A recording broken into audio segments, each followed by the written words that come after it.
Hey everybody, my name is Fran Capitanelli. I wanted to talk about some chili pepper stuff today. Back when I was a young man, I was totally obsessed with them, and I went to see them play any chance that I could, and if I missed a show, I would be heartbroken. Basically every thought that went through my head was chili pepper stuff. Check it out. I got these autographs. I've had so much memorabilia over the years of theirs that I've lost. I had set lists that were handwritten by Anthony. They just vanished into the ether. I still have a few pieces here. There's an album flat from Mother's Milk. I went to this signing and everybody signed my albums here. So this is from Anthony. Look at Anthony's signature. Isn't that cool? I'm not really sure how to. He says, it just says, wave your blank like a flag in the wind. Over here, this is from Chad. He says, Fran, have multiple orgasms in hell. Oh, well, that was nice. John is writing down here in his scribble, Fran, my mind drifts back to the days when you blanked a cat. Okay, right on. I was very pleased to get these autographs, but wait, there's more. Here's another one from Anthony. His pen is starting to run out of ink, but it says, Fran, take the goose by the lipstick and suck like a little baby. Well, that was kind of him to say. We're starting to see like a theme here. Here's John in the middle. Fran, lick something teeny. Then Chad is saying over here, Fran, eat oat bran. Chad. And then the only serious thing, heartfelt and written, is by Flea. I had been talking to Flea right before he signed this, and I told him that I played guitar, and he says, Fran, play that instrument like it's your last note, Flea. He also signed my Lakers high tops, which are also gone. I was as big of a Chili Peppers fan as anyone could be. Every thought that I had went through that filter first. The Chili Peppers. Chili Peppers. If you had a conversation with me, I was talking about them. And here's why. When I went to see them, they were amazing. So the first time I saw them was on the UCLA campus at Ackerman Hall. And it was Chili Peppers, the Dickies, Guns N' Roses, the Weirdos, and Thelonious Monster. That was the first time I'd ever heard of Guns N' Roses. In fact, I think I heard about them on the way to the show, where my friend was like, oh, this band Guns N' Roses, they're supposed to be like the next thing. They hadn't got signed yet. Axl still had the ginormous hair, and Slash was playing a BC Rich. And then the Dickies came on, and it turned into a punk rock show, and all of a sudden there was a mosh pit, and got up to the front, and the Chili Peppers came on, and they did not disappoint. They were just amazing. They had so much energy, and they looked so cool, full throttle the whole show. The thing that I remember the most about that show is that right in the middle of it, Anthony went onto the speaker cabinets that were on either side of the stage, and he climbed up to the top of these speaker cabinets. He must have been like 30 feet high in the air. He turned around and he did a backflip off the speaker cabinets into the audience that caught him. Otherwise, he would have hit the ground. I'm sure he would have survived because he seems like a survivor kind of a guy. I couldn't believe that what I had just seen. Immediately got back up on stage like nothing had happened. The next day I was just like in awe, because whenever you see a good show, it really takes until the next day for everything to sink in. The next time I saw them was at Fender's Ballroom in Long Beach, and it was just a few months after that.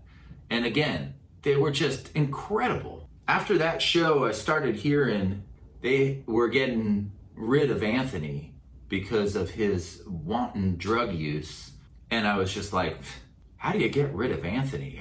But I saw that there was some shows advertised at a place called Goodies in Fullerton. So I got some tickets to the show, and then I realized, oh, it's 18 and up, and I'm not 18 yet. So I went to this kid in high school who kind of looked like me and was a year older. And I introduced myself, And I said, hey, I want to go to this show, and we kind of look alike. Is there any way I could borrow your license? And he said, yeah, sure. This guy gave me his license, and I was able to get into the show. It was like a restaurant. It was just kind of like a Applebee's with a stage in there. When I got there, there wasn't a lot of people there.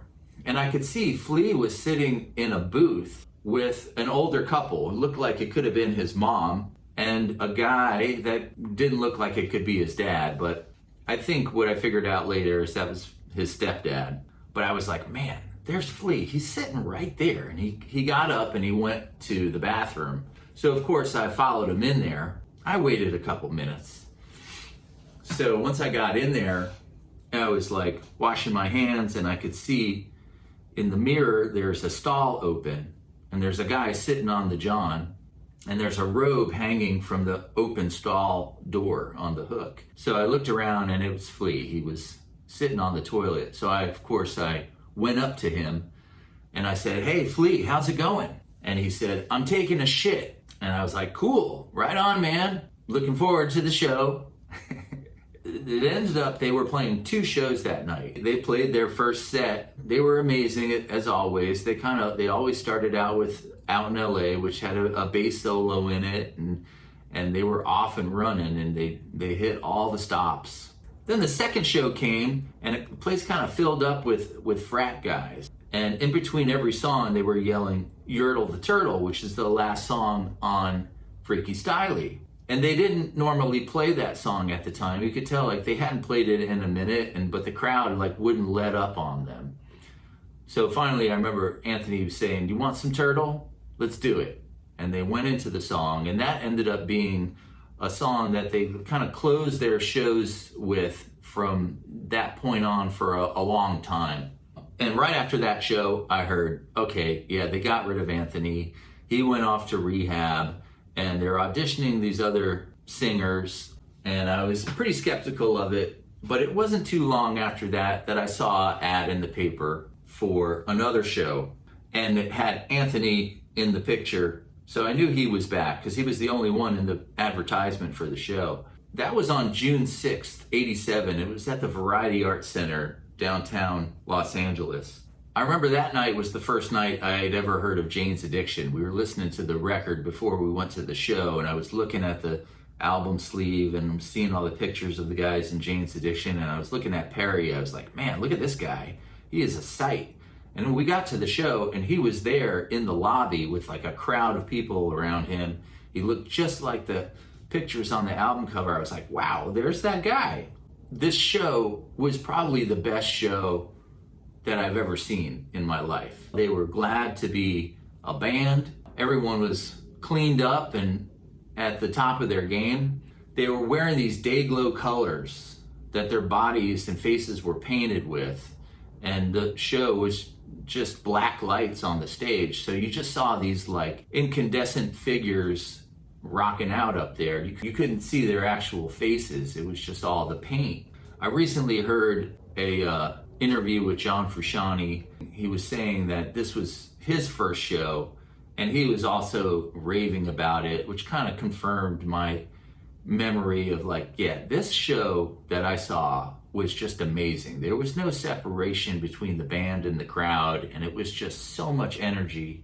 I had a bootleg of that show, had a cassette recorder. My friend was holding it, and he taped the show. They played a bunch of songs off the Uplift Mofo Party Plan album that was still like a year before it was going to come out. I must have listened to that bootleg 1,000 times before I lost that cassette. It got stolen.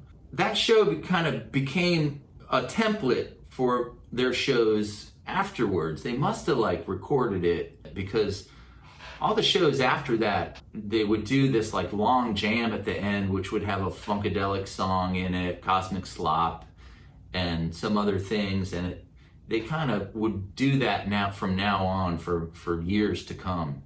Right after that, I moved to Hollywood for the summer. And the day that I got there, this guy that I just met came up to me and said, oh, the Chili Peppers are playing tonight at Raji's. It's on Hollywood Boulevard. I was like, I know Raji's. I'd been there before when I went to see the Chili Peppers and their show got canceled.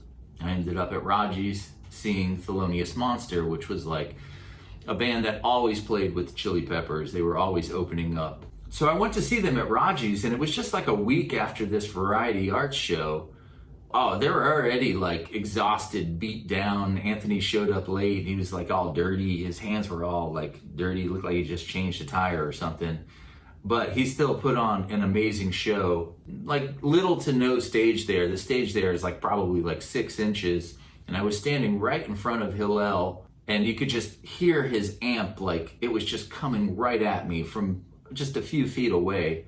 And in that show, I remember Anthony ran to Flea's side of the stage, and he scaled the wall up to the ceiling where his feet hit the ceiling, and he did a flip and landed in the middle of the stage and kept singing the next verse. And I was just like, man, I just couldn't believe what I had just seen again.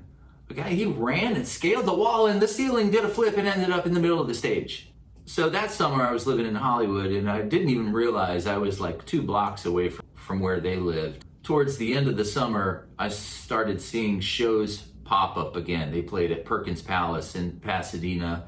I went to that, and they did the Black Lights thing again. And then I was at a club in Hollywood called Club Lingerie, which I had no business being in because it was a 21 and up club. And I was still 17, so I had a fake ID again. And I saw the drummer for the Chili Peppers, Jack Irons. And I went up to him and said hi and told him I was a big fan. And he was like, oh, you should come down. We're filming this video on Sunday at Curson Park right up the street for Fight Like a Brave. Bring your craziest hat. You can be in the video. All right, yeah, I'll be there. And he told me we're also playing The Late Show with Joan Rivers. So I got tickets for that. And I went to this video shoot. And we were all standing around, and there they were, right in the mix with all of us. And they had their like get-ups on for the video, which were like marching band costume kind of things. The director asked Anthony to sing the chorus of the song, so we all were familiar with the song. Of course, I knew what the song was because I'd had this bootleg. And he didn't seem too excited about singing the a cappella chorus of Fight Like a Brave, but he did it anyway. It was just a really cool Sunday morning experience hanging out with all these guys. There was like some hecklers there too, heckling Flea. They were saying something about Darby Crash, who I didn't even know who that was at that time. Flea shut him down pretty quick. And I remember Hillel kind of being like, looking kind of spaced out and relaxed.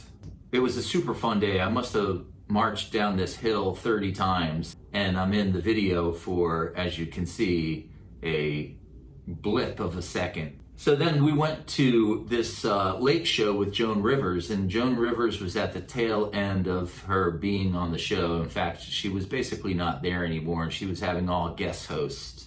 So that was the first time I'd ever heard of Arsenio Hall. Oh, with your guest host, Arsenio Hall, and that would eventually become his show. And it was also the first time I heard of Chris Rock. He was one of the guests. And he came out and he did a stand-up routine. And Adam West, the original Batman, was on that show. And then the Chili Peppers came out. They did Fight Like a Brave. And they did Organic Anti-Beatbox Band, which is the last song on the Uplift album. And that was the conclusion of my summer. At that point, I had to go back to Desert Hot Springs, where I lived, right next to Palm Springs on the other side of the tracks, and finish high school. Of course, I wanted to stay in Hollywood, and I was thinking maybe I could just take my GED and stay up here. But it wasn't as easy as I wanted it to be, to just abandon high school and tell my parents, oh, I'm just gonna stay living in Hollywood and figure out a way to support myself. But as the school year went on, which was my senior year in high school, there was more shows coming down the pike. One was at the Celebrity Theater in Anaheim, and the next night was at the Palace in Hollywood. So at the Celebrity Theater, the show is in the round. The stage was a circular stage in the middle of the venue, and it would rotate ever so slowly. So like every 20 minutes, you would get the complete 360 of the band. But of course, we were like in the pit, running around the stage. But before the show started, I was sitting in a chair, and there was a girl sitting next to me who was like so beautiful. I couldn't stop looking at her. I was like, it almost seemed like, have I seen her before? I don't know. She just had a really familiar look. Somebody came out from backstage and brought her backstage. But you could tell she wasn't a backstage Betty because she was too young. And she had like an adult with her. She ended up coming out right before the show started. But I never forgot what she looked like because she was so pretty. And about a year later, when I was seeing the Chili Peppers again, after Hillel died, with a totally different lineup, it was her band that was opening up the shows, and it was No Doubt. So that was Gwen Stefani. The next night was at the Palace, and that was my 10th show. And I remember after that show just feeling like a sense of accomplishment. Wow, I've seen one band 10 times. And these guys, they're gonna do something.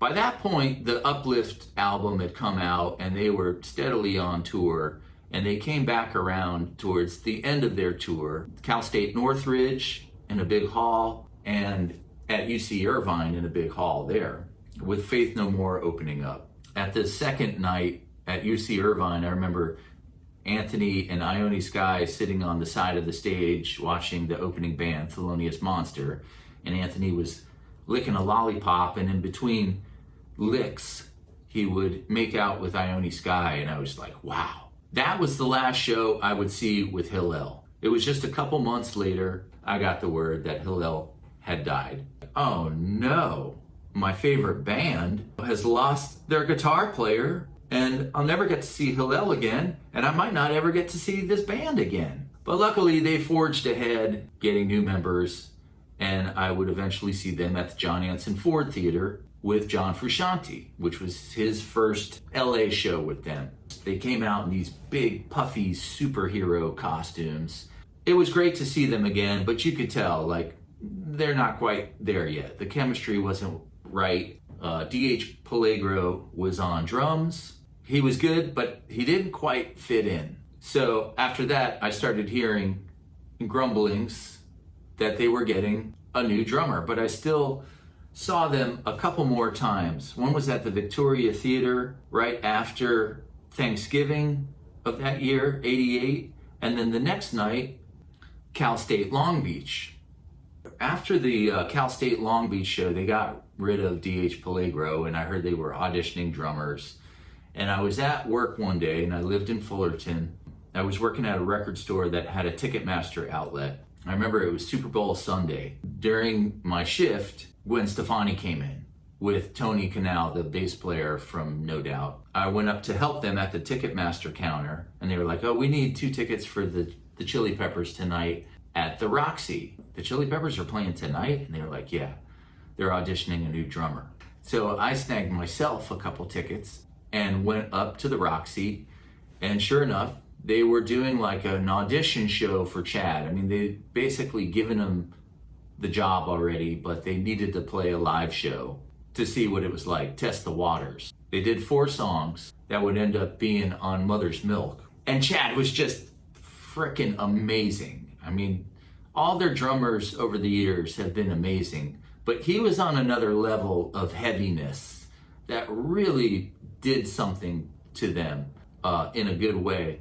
I remember he was like sloshing around on the hi-hats, and he was hitting them so hard that the top hat flew off, which I'd never seen happen before. And the drum tech had to go grab the top hi-hat and put it back on while he was playing, and he didn't miss a step, and he was like laughing through the whole thing. It was a really fun show.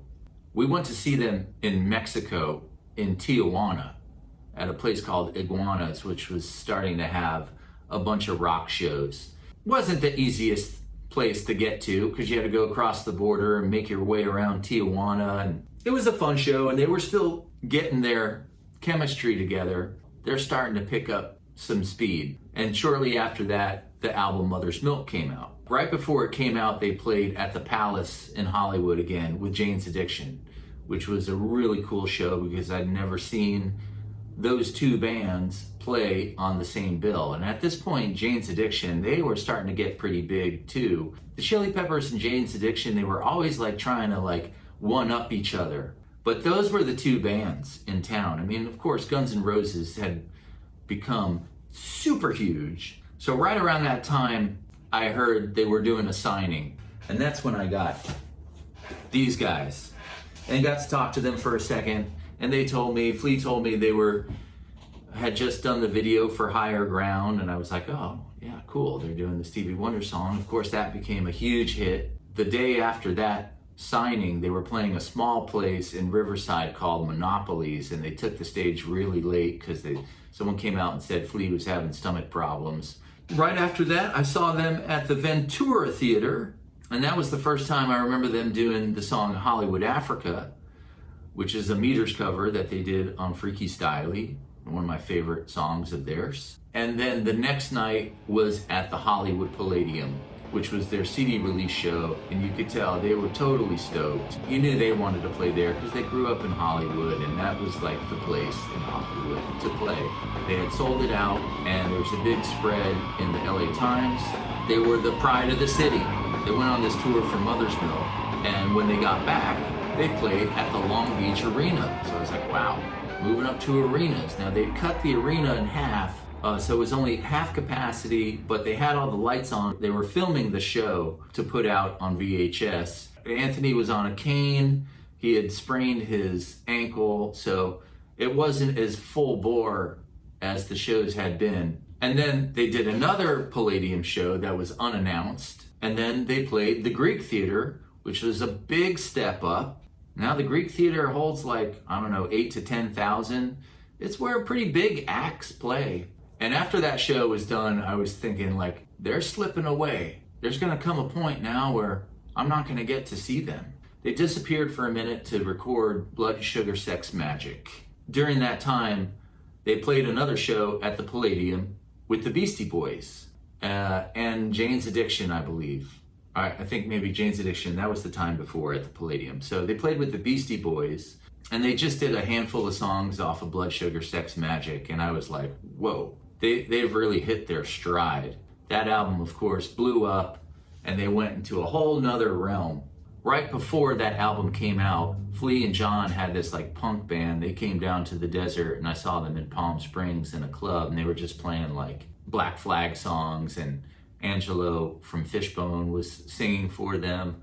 That was a really fun show. I could just tell they have crossed over into a place where they're not really even trying anymore. They're just being themselves, and it's amazing. Leading up to that, when they had just gotten John and Chad Smith, they had a lot of ambition. But now, as Blood Sugar was about to come out, they were like just being themselves, and it was greater than it had ever been before. They do that tour, and towards the end of it, they came back around to LA, and they were playing the LA Sports Arena. It was sold out.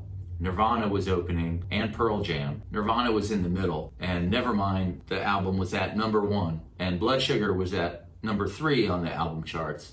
But the Chili Peppers were still the headliners. A killer show, one for the ages. John was starting to drift apart from the rest of the band. He wasn't participating in the whole stripping down and just wearing a sock. He kept his clothes on. There's something happening here. John is almost outgrowing them. He's wanting to be something more than the gimmicks which had nurtured them those many years. They had become so big. They were headlining Lollapalooza. I just didn't want to be sitting a million miles away wading through a bunch of people when I had just a minute before been standing face to face with them in a club with no stage. It was around that time I moved to Atlanta, and that was in '93. And as soon as I got to Atlanta, I heard they're auditioning guitar players, and I was like, great. I just moved away from LA, and as soon as I got to Atlanta, so I hopped on a plane, went to the audition. And there were hundreds and hundreds of guitar players there with their guitars and their backpacks, all shapes and sizes of people. There was this line to get in the door. They took your name. They put my name down as Frank Capra, who is the director of It's a Wonderful Life. You know, my name is kind of hard to understand sometimes. And the guy didn't really care when he was writing down my name. So I was hearing all these people file in and play the same audition. It wasn't the band there. They may have been behind the glass, or some of them, but you basically were jamming with the roadies. And they were letting everybody kind of jam along to the same song. It was the Sly Stone song, Sing a Simple Song. And I kept hearing like, oh yeah, no, you sound too much like Stevie Ray Vaughan. You sound too much like this. You sound too much like that. These are all the people in front of me. So I recognized what was happening, and I was like, well, when I get in there, I'm gonna just play something different, which I did. I played one of my ideas, and the guy was like, cool, and we started jamming along to that, and I got this like tunnel vision where I was like, oh man, I'm here. We're right in the middle of it. I think I'm doing good. The guy I was playing with, he was playing bass, he came over and he stepped on the distortion pedal, which I was like too paralyzed to get to. And I got a little bit of gain and I tried to do my thing. And we finished and they were like, okay, so you live in Atlanta? Yeah. I was feeling pretty good for a second. They're like, well, since you live in Atlanta, we're gonna let you know you didn't get it, because we don't want you to wait around for the word of a callback or whatever. I was like, oh man, come on. That was that. I didn't get it. I went home and I had like a little bit of a freak out. I got stoned and I had like a panic attack. And I was like, man, I should go shave my head right now and go back again tomorrow and pretend like I'm a different person and try and do it again, which I wish I had done. Fate would have it a different way. I wasn't gonna fit in there, but it was fun after all those years. At the end of that, I was kind of like, all right, I'm gonna close this chapter. I didn't listen to them for many years after that. And it never was the same for me, even though I like them. And when I see them, I still have that feeling that they're my friends from high school kind of thing. It's amazing how they've evolved over the years and become so huge. This new album, I was listening to it, man, they just really have come a long way. You put that first album on and then you put this one on, a huge evolution that they've gone through. And I will say that the things that turned my head on this record, She's a Lover, almost like a Prince song. The solo has some nicks of the Zeppelin song, The Rover, at the end of The Rover when Page is doing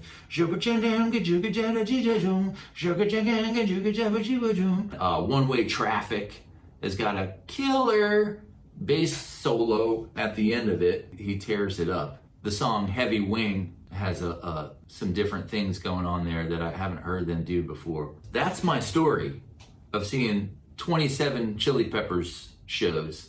I probably even forgot a couple. I did my part. That's gonna do it for now. We'll catch you next time. My name's Fran Capitanelli, totally into the sound. Don't forget to subscribe, and we'll see you next time.